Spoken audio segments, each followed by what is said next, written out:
ప్రార్థన చేసుకుందామండి. ప్రేమ కలిగి పరలోకమందున్న మా తండ్రి దేవ, మీరు అనుగ్రహించిన కృపలను ఈ పాఠాన్ని నేర్పించబోతున్నాను. సత్యవాక్యమును సరిగా విభజించి వివరించగలిగే కృపను నాకు ఇవ్వండి దేవా.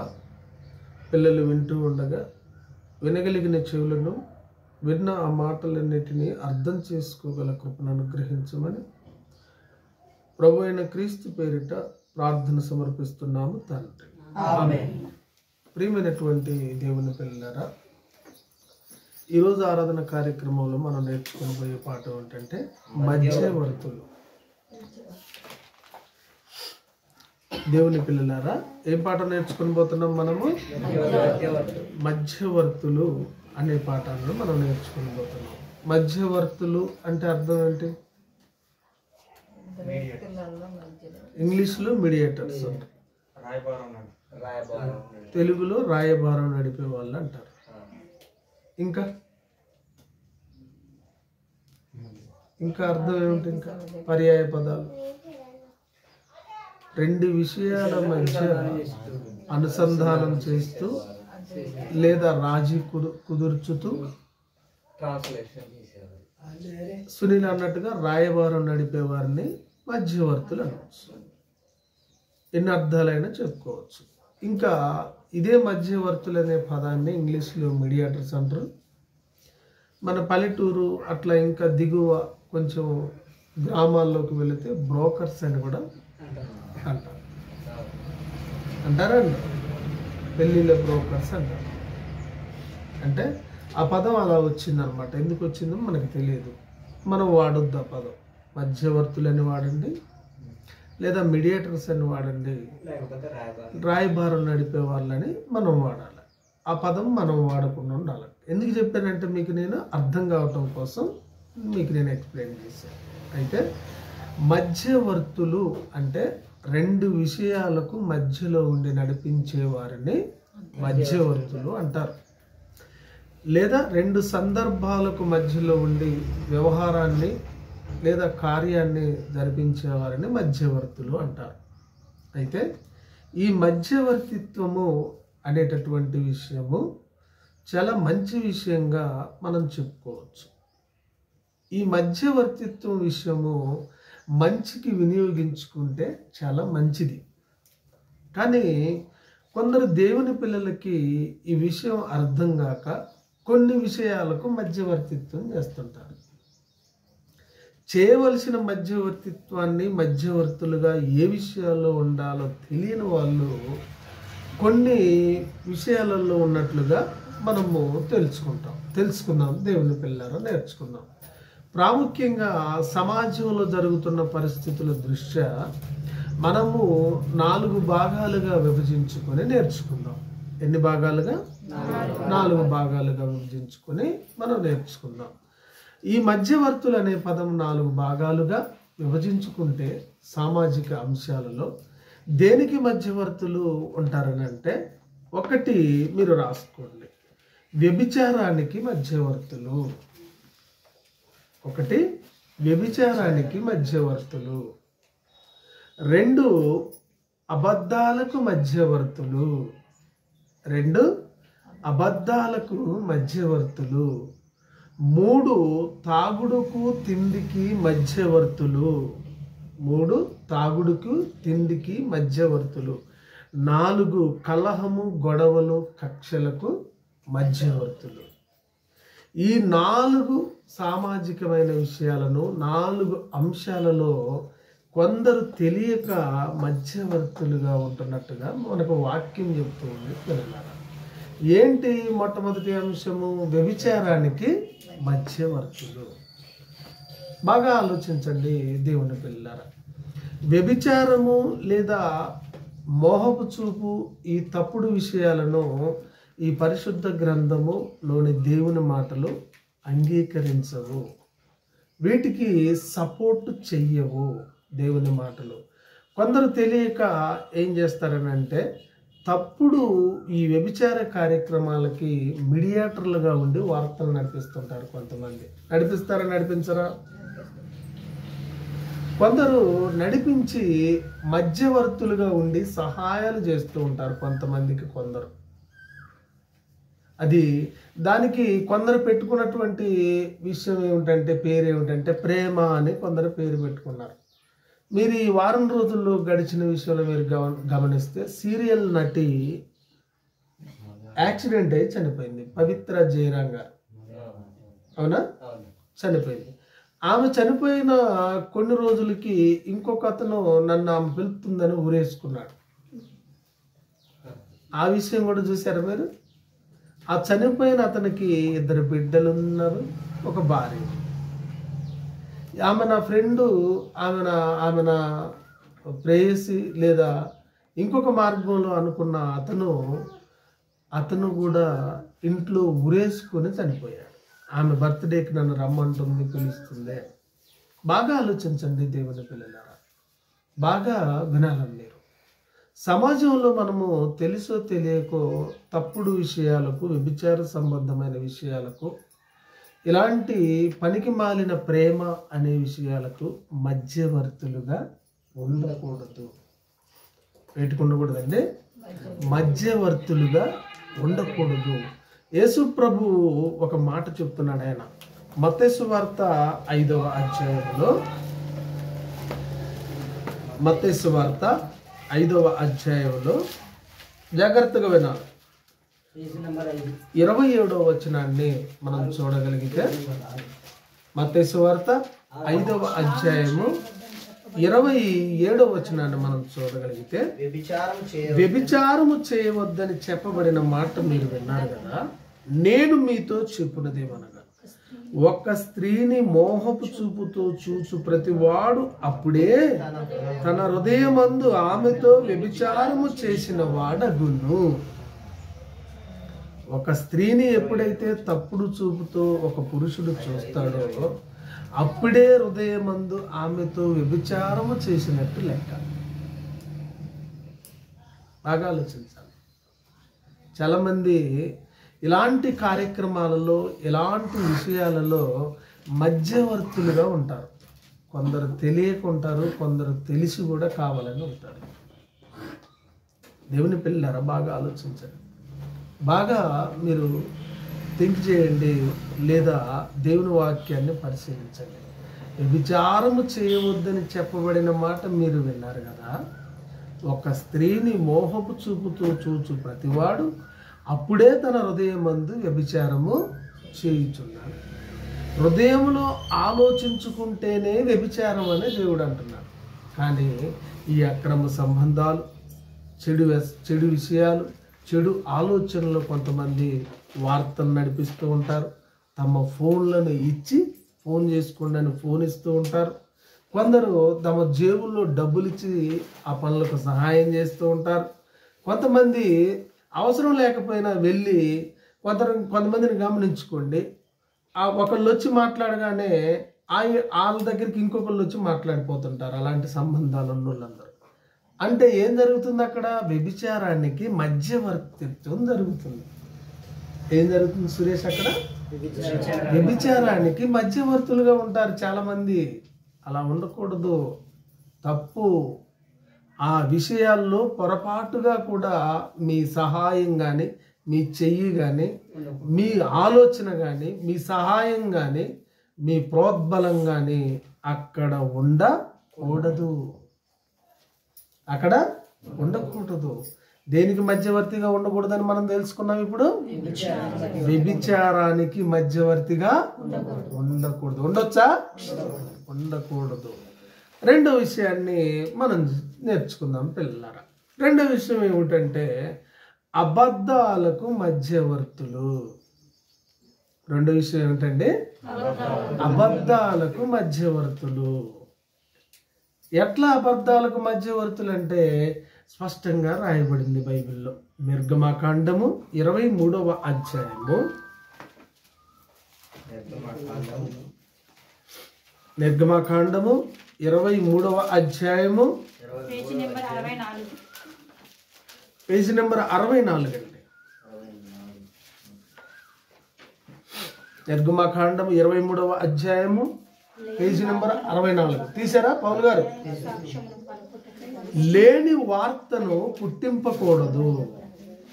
బాగా వినాలి ఏమండి?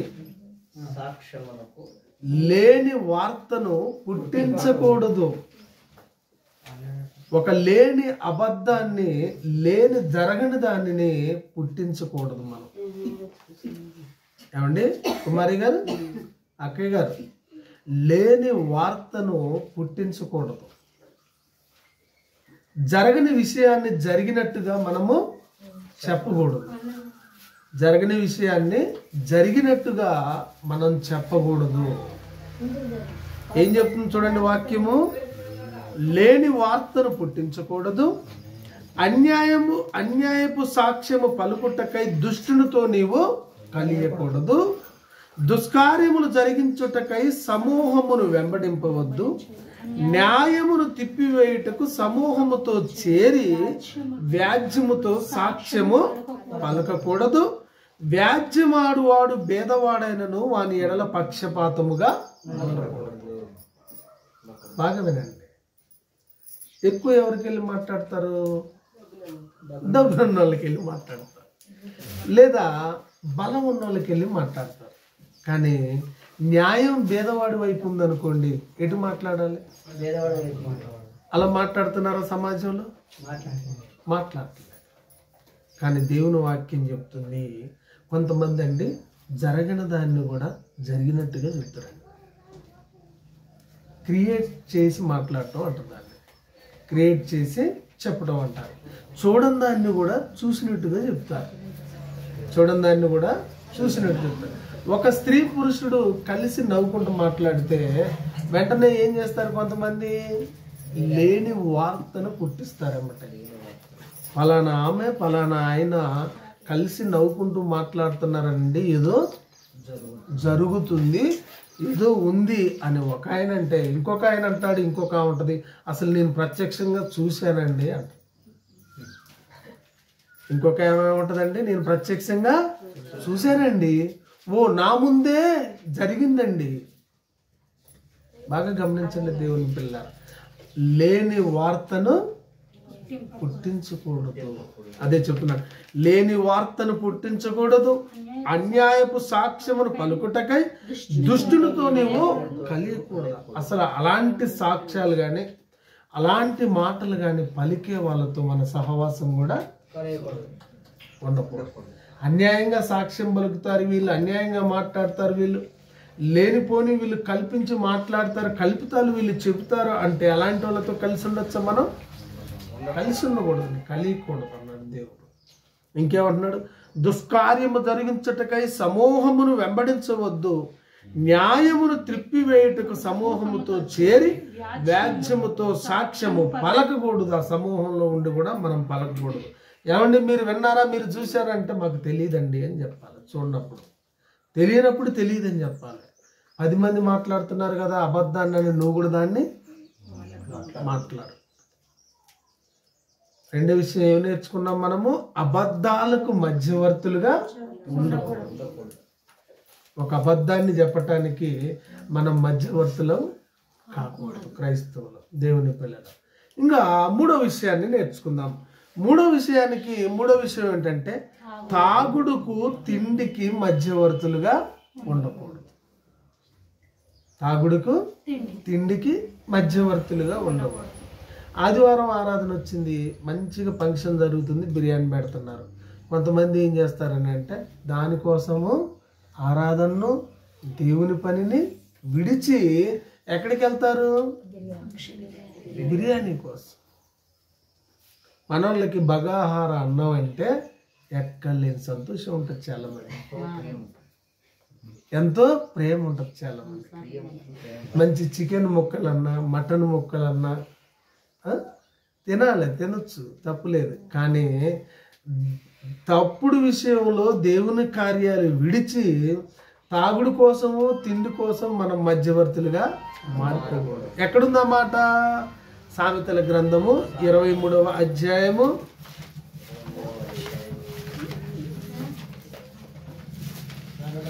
23 సామెతల గ్రంథము 23వ అధ్యాయము 21వ వచనం. బాగా వినాలి ఏమండి. చూడండి, త్రాగుబోతులను తిండిబోతులను దరిద్రులగుదురు అన్నాడు దేవుడు. తాగుబోతులు తిండిబోతులు ఏమవుతారంట? దరిద్రులు అయిపోతారంట. తాగేవాడు తిండి తినేవాడు హెచ్చుగా తిండి తింటాడు. ఒకప్పుడు ఒక బంతిని ఇటు కూర్చొని తింటాడు, మళ్ళీ ఇంకో బంతిని అటుపక్క కూర్చొని తింటారు కొంతమంది. అది అరగదు, అది అరగదు. తాగుబోతులు తిండిబోతులు దరిద్రులగుదురు, నిద్ర మత్తు చింపి గుడ్డలు ధరించుటకు కారణమగును. తాగిన తర్వాత తిన్న తర్వాత వచ్చేది ఏంటి? తాగిన తర్వాత తిన్న తర్వాత వచ్చేది ఏంటండి? నిద్రమత్తున్నోడికి ఏం జరిగిద్దంట? బట్టలు కూడా ఉండవంట. నిద్రమత్తున్నోడికి బట్టలు కూడా ఉండవంట. ఇప్పుడు మీకు ఒక బిర్యానీ పెట్టిస్తానండి, ఒక అబద్ధాన్ని చెప్పమని ఎవరన్నా అన్నారనుకోండి, ఏం చేయాలి? చెప్పాలా? బిర్యానీ తిని చెప్పాలండి. అలాంటి వాళ్ళు తెలియకుంటారు, తాగుడికి తిండికి పాల్పడి అబద్ధాలు చెప్తారు, మధ్యవర్తులుగా ఉంటారు, సాక్ష్యాలు పలుకుతారు. అలాంటి వాళ్ళు సమాజంలో, క్రైస్తవుల్లో, దేవుని పిల్లల్లో అనేకులు ఉంటారు. దేవుని పిల్లలు కనుక దయచేసి క్రైస్తవులు అనబడిన వారు, దేవుని పిల్లలను అనబడిన వారు తాగుడికి తిండికి మధ్యవర్తులుగా ఉండకూడదు. తాగుడికి తిండికి మధ్యవర్తులుగా ఉండకూడదు. ఇంకో విషయం కూడా ఉంది. 4వ విషయం ఏమిటంటే, కలహము గొడవ కక్షలకు మధ్యవర్తులుగా ఉండకూడదు. ఏమండి? కలహము గొడవ కక్షలకు మధ్యవర్తులుగా. ఇద్దరు గొడవ పెట్టుకున్నారనుకోండి, ఆ ఇంట్లోకి ఈ ఇంట్లోకి మనం తిరుగుతున్నాం అనుకోండి, అర్థమైంది. ఇద్దరు గొడవ పెట్టుకున్నారనుకోండి అండి, వాళ్ళ ఇంట్లో ఒక అర్ధగంట, వీళ్ళింట్లో ఒక అర్ధగంట కూర్చుంటున్నాం అనుకో, అర్థం ఏమిటి? మనం మధ్యవర్తిత్వం చేస్తున్నాం. గొడవకి ఏం చేస్తున్నాం అండి? మనము మధ్యవర్తిత్వం చేస్తున్నాం. దాని గురించి వాక్యం ఏమి రాయబడిందంటే, చూడండి దేవుని పిల్లలారా, సామెతల గ్రంథం 10వ అధ్యాయం 18వ వచనం. సామెతల గ్రంథము 10వ అధ్యాయము 18వ వచనం చూడండి. అంతరంగమున పగ ఉంచుకొనువాడు అబద్ధికుడు, కొండెము ప్రచురము చేయువాడు బుద్ధిహీనుడు. కొండెమంటే ఏమిటండి? కొండెమును ప్రచురం చేయటం అంటే మన పల్లెటూరు వాడుక భాషలో ఏం మాట్లాంటారు చెప్పండి? కొండేళ్ళు చెప్తున్నారండి, మా మీద లేనిపోని చెప్తున్నారండి, నిందలు చెప్తున్నారని అంటే అందరికి అర్థమయ్యే భాషలో ఒక పదం వాడతారు మన ఊర్లలో. ఏం మాట్లాడి చాడీలు చెప్తున్నారండి. ఇంకా డెవలప్ చేయాలి. పితృలు చెప్తున్నారండి. ఇంకా డెవలప్ చేస్తే ఇంకేం చెప్తారు? ఇంకో మాటలంటారు. వాటిని ఏం మాటలంటారు మీ అందరికీ అర్థం కావాలి. ఏమంటున్నాడు దేవుడు? కలహము గొడవ కక్షలకు మధ్యవర్తులుగా ఉండకూడదు అన్నాడు. ఎక్కడుందన్నమాట? 10:18లో. 10:18 అంతరంగమున పగ ఉంచుకునేవాడు అబద్ధికుడు, కొండెము ప్రచురము చేయువాడు బుద్ధిహీనుడంట. ఎప్పుడైతే గొడవల దగ్గరుండి కాసేపు వీళ్ళున్నంతసేపు వీళ్ళే మంచోళ్ళు అంటాడు ఒకడు, వాళ్ళు పోయిన తర్వాత ఇంకొకరి దగ్గర పోయి వాళ్ళు కాదండి మంచోళ్ళు, మీరే అసలు మంచోళ్ళు అండి. వాళ్ళు పోయిన తర్వాత మీరే మంచోళ్ళు అండి అంటాడు. బాగా ఆలోచించండి దేవుని పిల్లలారా. ఒకళ్ళ గురించి ఒకళ్ళ దగ్గర దయచేసి ఎవరు చెప్పకూడదు కూడా. ఎందుకంటే వాళ్ళిద్దరు మంచి అయిన రోజున మీరు చెప్పినవన్నీ ఏమైపోతాయి? బయటపడతాయి. ఇప్పుడు సురేష్ గురించి నేను పదే డిగ్రీ సీన్ దగ్గర చెప్తున్నాను అనుకో, డిగ్రీ సీను సురేష్ ఏదో ఒక రోజు కలిసి పోయారనుకో, వాళ్ళ గురించి చెప్పిన వాళ్ళందరి గురించి వాళ్ళు మాట్లాడుకోరా? ఎవరికి తెలిసిపోయింది? అందుకనే పగ కానీ, కలహం కానీ, ద్వేషం కానీ ఇట్లాంటి విషయంలో మనం మధ్యవర్తులుగా ఉండకూడదు. మన మీద ఆ భారం వేసుకోకూడదు. మధ్యవర్తులుగా దయచేసి పొరపాటున ఉండకూడదు. ఇప్పుడు ఏ విషయాల్లో మధ్యవర్తులుగా ఉండకూడదని నేర్చుకున్నాం సునీల్? పౌలు గారు, వ్యభిచారానికి మధ్యవర్తులుగా ఉండకూడదు. ఏ విషయానికి ఉండకూడదు? వ్యభిచారానికి మధ్యవర్తులుగా ఉండకూడదు. రెండో విషయం ఏమిటి? అబద్ధాలకు మధ్యవర్తులుగా ఉండకూడదు. ఏంటంటే రెండో విషయం. మూడో విషయం ఏమిటి? తాగుడికి తిండికి మధ్యవర్తులుగా ఉండకూడదు. నాలుగో విషయం ఏంటి? కలహాలకు, గొడవలకు, పగలకు, కక్షలకు మధ్యవర్తులుగా. మరి ఏ విషయంలో మధ్యవర్తులుగా ఉండాలి మనం? ఏ విషయంలో మధ్యవర్తులుగా మనం ఉండాలి? ఏ విషయంలో ఉండమన్నాడు తెలుసా దేవుడు? దేవునికి మానవులకి ఎప్పుడైతే వైరం వచ్చిందో అప్పుడు యేసు ప్రభు మధ్యవర్తిగా వచ్చి తండ్రి అయిన దేవునికి మనకు సమాధానపరిచి మన పాపాలందరి నిమిత్తం సెలవులో బలి అయ్యి మరణించి తిరిగి లేచి ఆయన జీవించాడు. ఎలా జీవించాడు? దేవునికి నరులకు మధ్యవర్తిగా జీవించాడు. దేవునికి నరులకు మధ్యవర్తి. మనం ఎలా జీవించాలి? మనం అంటే మనం కూడా దేవునికి మానవులకి మధ్యవర్తులుగా ఉండాలి. ఎలా ఉండాలి మనము అంటే యోధ పత్రిక 1వ అధ్యాయం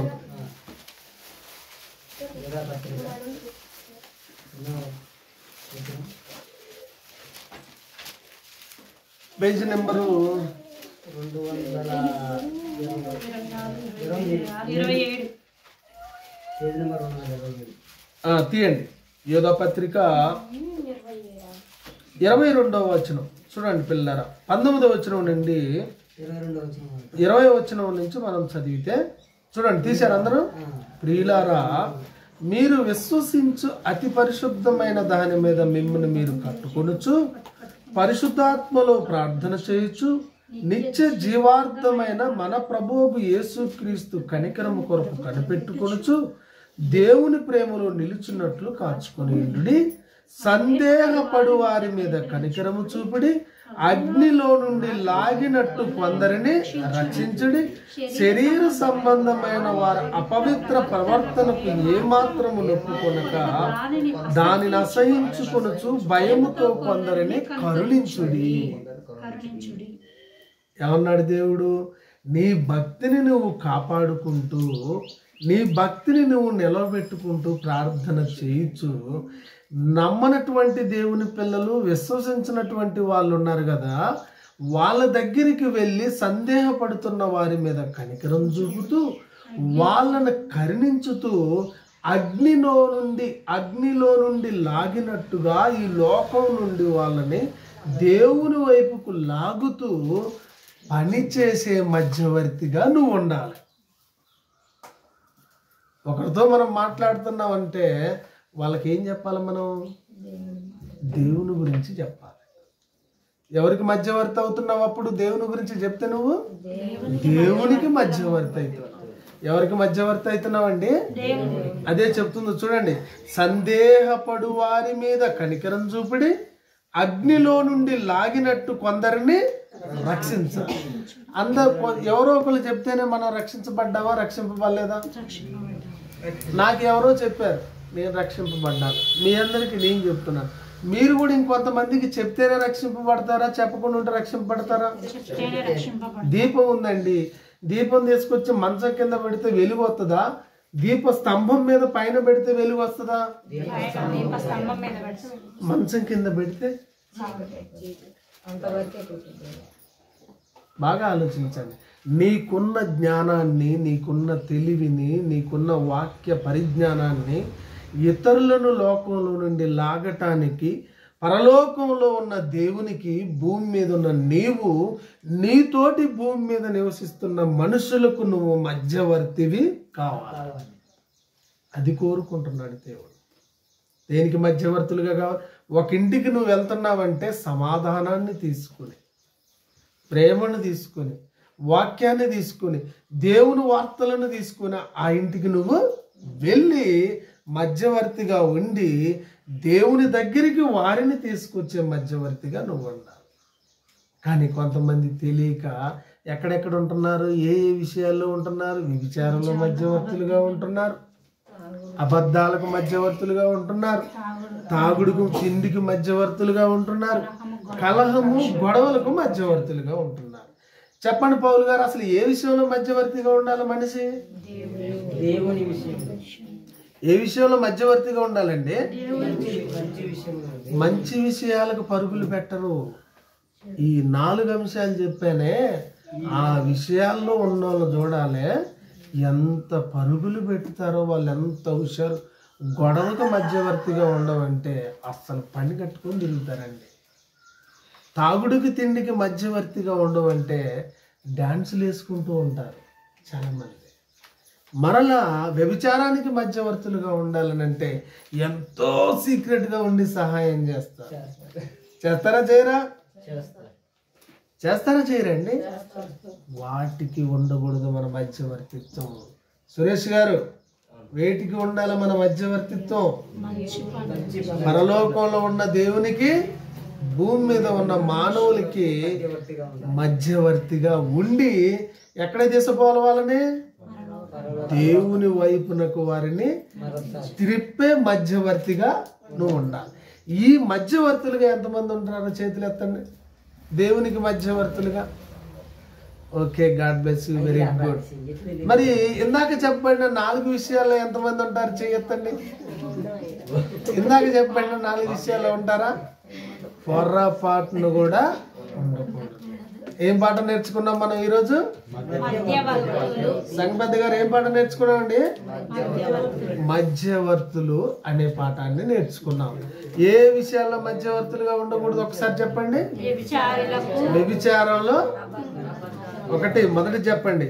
వ్యభిచారంలో మధ్యవర్తులుగా ఉండకూడదు. 2, అబద్ధాలకు మధ్యవర్తులుగా ఉండకూడదు. 3, తాగుడుకు తిండికి మధ్యవర్తులుగా ఉండకూడదు. 4, కలహము గొడవలకు మధ్యవర్తులుగా ఉండకూడదు. మరి ఏ విషయంలో మధ్యవర్తిగా ఉండాలి?